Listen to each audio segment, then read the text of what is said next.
What's up, guys? This is Carter Thomas with Bluecloud Solutions, and today I want to talk about how do you turn a physical board game into an app. A couple people asked about this in the Facebook group community that we have, really awesome community.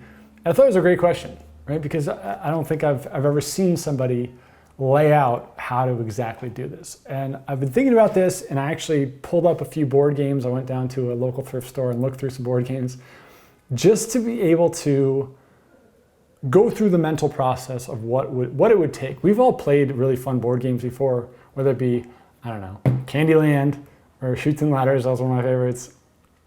Sorry, Monopoly, all these games. And we've also known that they work really well. People love to play them.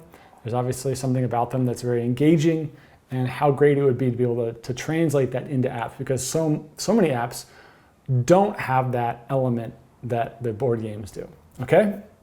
So what I wanna do is I wanna walk you through a few things you can do to make this a reality. The first thing that I would recommend you do is to create an exact replica. Now, you don't have to go out and get the app built. You don't have to invest money and hire someone to build the exact replica. What you need to do is you need to create an exact replica with wireframes. What that means is that you take a bunch of paper, or you do it on your computer, and you wireframe out the gameplay itself. What would this app look like if you were going to not like translate this and all the gameplay and mechanics which we'll talk about, but just how do you turn this exact board game and put it on a phone or an iPad or a platform other than that. When you think about that as your first step, it gets a lot easier, because then you're really just copying what's already there. You're going through the directions. You're implementing that as the action, right? You can have pop-ups. It's just like playing it, the exact board game, but now it's on an iPad instead of a physical board game.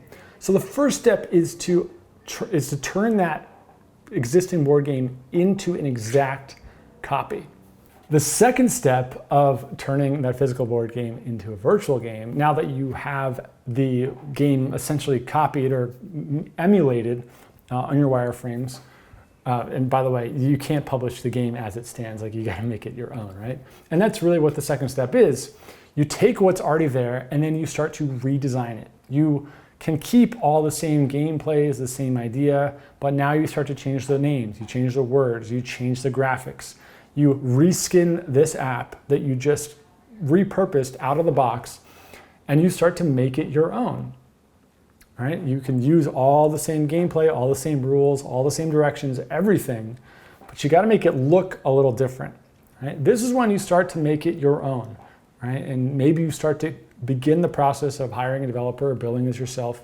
But at the very least, it's looking different. It's got a new name, it's got a new brand, it's got everything else attached to it. Now, the third thing that you need to do, and this is when it starts to get a little more nuanced, is you have to change the rules a little bit. You have to make it your own. Because if you just copy a game and put it with a new wrapper on it, a new design, you may get yourself into some trouble, and it's also, you want to innovate. Anytime you have a game, you want to make it unique, you want to make it new, otherwise you're just going to go play the original version of Monopoly or whatever you're trying to build.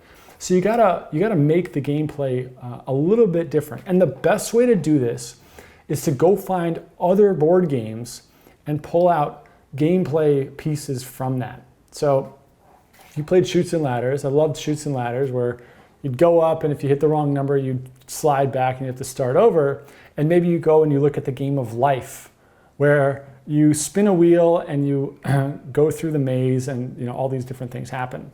So what happens if instead of on Chutes and Ladders, instead of rolling dice, you now have a spinner, right? That you pulled from the game of life, or the game of life. And on Chutes and Ladders, instead of the characters being, the young kids, maybe they're all the characters from Monopoly or whatever it may be, right? But you could start to pull different elements from other board games. And the reason you use other board games is because they're proven, right? People are familiar with those concepts and those characters and that storyline.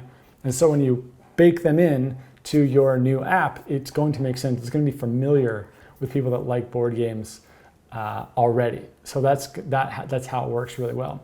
Once you have it at that point, you're getting pretty close to having a unique product that you can at least launch and start to get feedback on. Because any game, any good board game, especially in the digital world, is always a work in progress. You're not going to get it right the first time. You just got to pay attention, do updates, and all that good stuff that we talk so much about at Bluecloud. I will say that for the nuances of board games, one of the biggest reasons why they are so successful in the physical world is because it's absolutely necessary to have other people playing. You cannot play a board game by yourself. I mean, maybe you can if that's your thing, I don't know. But for the most part, you need somebody else or two people or three other people to play with you. Like it's an assumed thing. And so when you make it virtual, when you put it on a phone or on an iPad, that is something that is often forgotten. That you're just building a game on the digital format, but you're not always thinking about, well, how do we make sure that this has to have more than one person? A game like Heads Up is a really good example of that, where they built the app with the assumption that there will be more than one person playing. Sometimes games like that Zynga did, right? They took Boggle, which is a word game, and they put it on the phone, and they allowed people to play it by themselves, which is totally fine, but it really lost the essence of what made it special as a multiplayer game. So I would encourage anybody, one of the most powerful parts of board games is the multiplayer aspect of it. And it's easy to forget about that or to gloss over that because it makes it a little bit more difficult. But I can promise you that that is what will make the board game that you are building really successful. So quick review here. 1, copy the board game. 2, start to take the design and repurpose it, but keep all of the guts the same. And then the third piece is to start to remix the app idea, right? Take inspiration and ideas from other games and implement them into your game, and all of a sudden you've got something that could really work. The true operations, the true nuts and bolts of how to get this done really just comes down to the first step, which is just copying the game into wireframes and into a digital format. Just doing that will get you pretty far down the path and follow through. And then finally, keeping that idea of multiplayer. I think that's where the magic of these board games comes through. So I hope this helps you guys. If anybody out there has built a board game or is working on a board game and you guys have any other tips or tricks that we can use, feel free to post it. I'd love to be able to share that with the audience. And if you're in the process or thinking about building a physical, or I should say, a board game as an app, I hope this helps you. So in the meantime, I will catch you guys at the next video. See you.